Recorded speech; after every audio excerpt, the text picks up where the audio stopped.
Welcome to What Is, the show where we take the biggest questions in the universe and shrink them down into something your brain can actually handle. Today, we're looking at the literal building blocks of existence. We're asking, what is an atom? Now, before you have a flashback to 10th grade chemistry and start breaking out in hives, don't worry. There will be no pop quizzes today, just the mind-blowing reality that everything you see, touch, smell, and occasionally, accidentally step on in the middle of the night, is made of the same basic stuff. Imagine you have an apple. You take a knife and you cut it in half. Then you cut that half in half.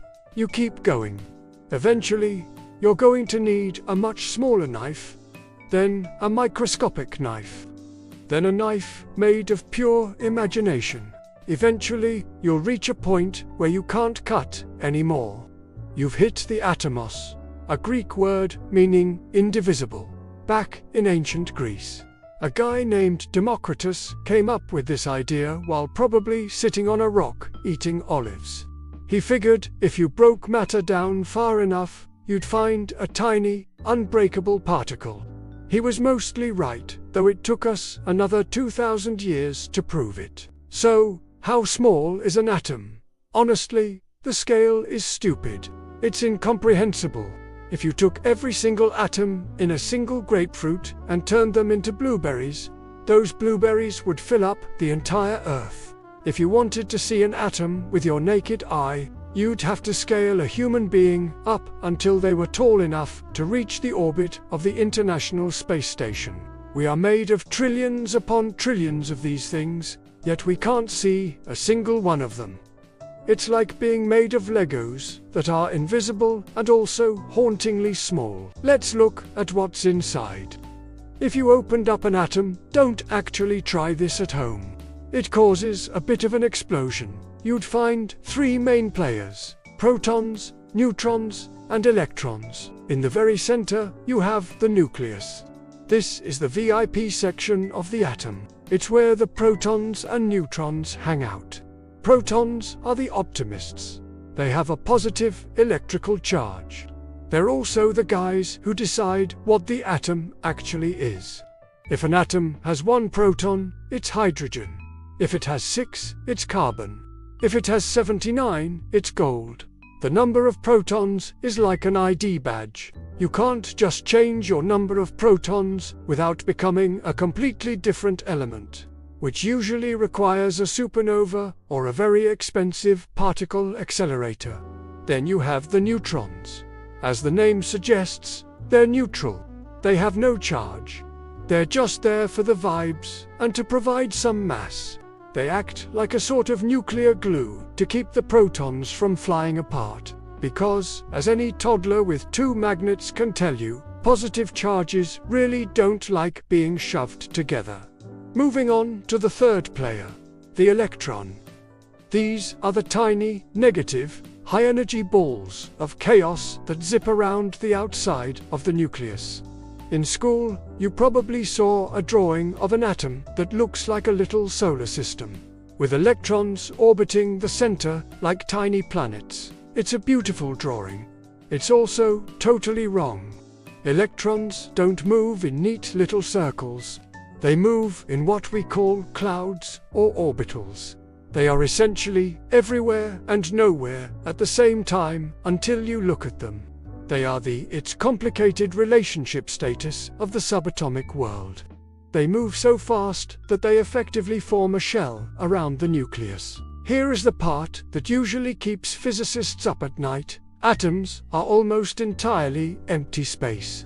If an atom was expanded to the size of a massive football stadium, the nucleus, the protons and neutrons would be the size of a single marble sitting on the 50-yard line. The electrons would be like tiny gnats buzzing around the very top rows of the stands. Everything in between that marble and those gnats?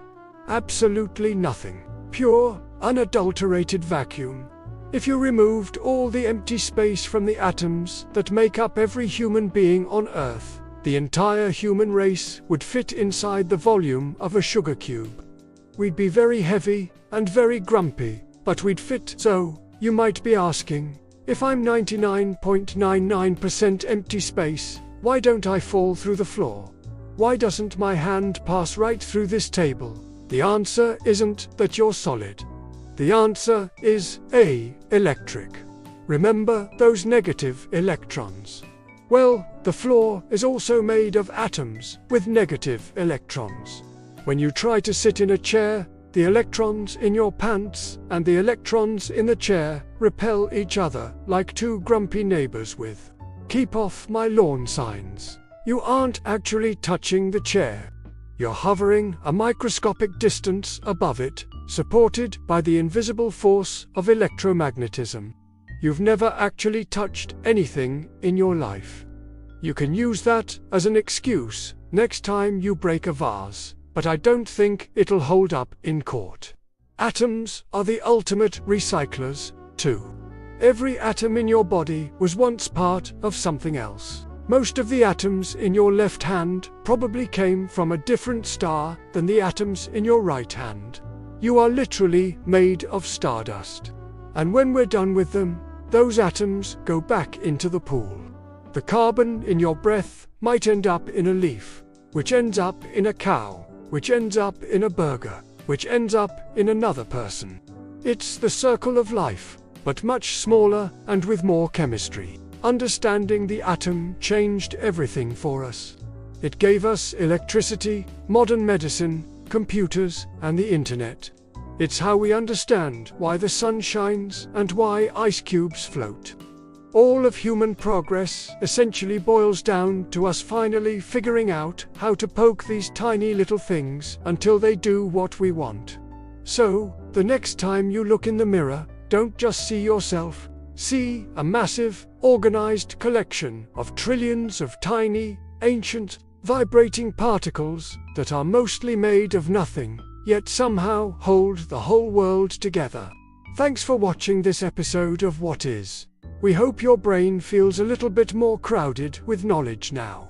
If you enjoyed this deep dive into the tiny, make sure to hit that subscribe button and ring the bell so you never miss an episode. We have plenty more What Is questions to answer, and we'd love to have you along for the ride. Leave a comment below and let us know what's the one thing you've always wanted to understand but were too afraid to ask. We might just make a video about it. Until next time, keep asking questions.